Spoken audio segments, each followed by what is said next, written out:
it's interesting because a lot of the phone calls you get, it's like, you feel like you're at your own wake. People are like, are you okay? Yeah. And people mean it nicely. I mean, most of the phone calls and text messages and emails were all, very concerned, as your question just was, about us. But I have to tell you, we're all fine. Everybody's back to doing what they do. There are people who are saying he's still eyeing 2020, maybe 2024.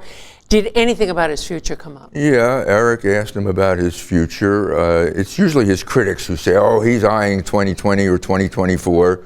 Christie didn't sound all that eager. Let's hear. Would you ever do it again?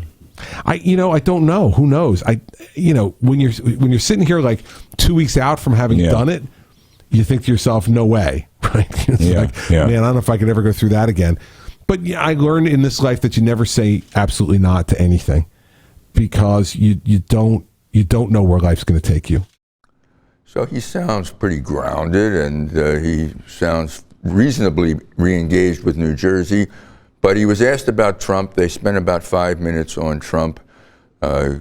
Christie said he's known Trump for 14 years, that he's going to be an informal advisor to Trump, try to influence Trump.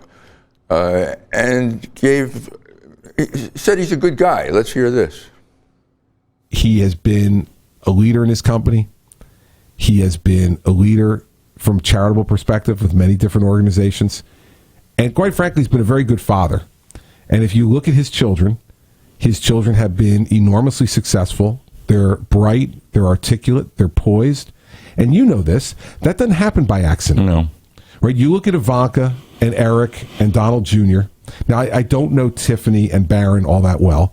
They're younger. Tiffany's in college, I think, now, and Barron is, I think, 10 years old. I don't know them all that well, but I do know their three children very well. And Donnie and Eric and Ivanka are extraordinary people. Incredibly successful, incredibly poised, incredibly articulate, and successful. I know as a father, and you know as a father, that doesn't happen by accident. Meantime, back at the ranch, there are critical decisions to be made here in New Jersey about the budget, roads, pensions. Did any of that come up? Yes, a little bit of news was made last night, I would say. Again, Eric Scott brought up the subject of the Transportation Trust Fund. Christie said he likes rolling back the estate tax, which is linked to the Transportation Trust Fund and to a hike in the gas tax, but he wouldn't go near a hike in the gas tax, at least not last night. Eric came back at him, tried to get him to talk about it. Let's hear this cut. As we sit here tonight, your view on a hike in the gas tax? My view is that the only thing I've heard from Democrats in terms of solving the Transportation Trust Fund is a tax increase. All tax increases must originate in the Assembly. Mm-hmm. So they need to do something. I can't do anything. This fiction that like the governor can fix TTF, I did 5 years ago without new taxes. Mm-hmm. But if their solution, which is all I've heard and you've heard publicly from the Democrats, is a tax increase, well, then they need to step up and put their proposal forward. Now, I find that a little disingenuous, because he says any tax increase must start in the Assembly, but any governor can draft a bill and hand it to the Assembly and say, pass this.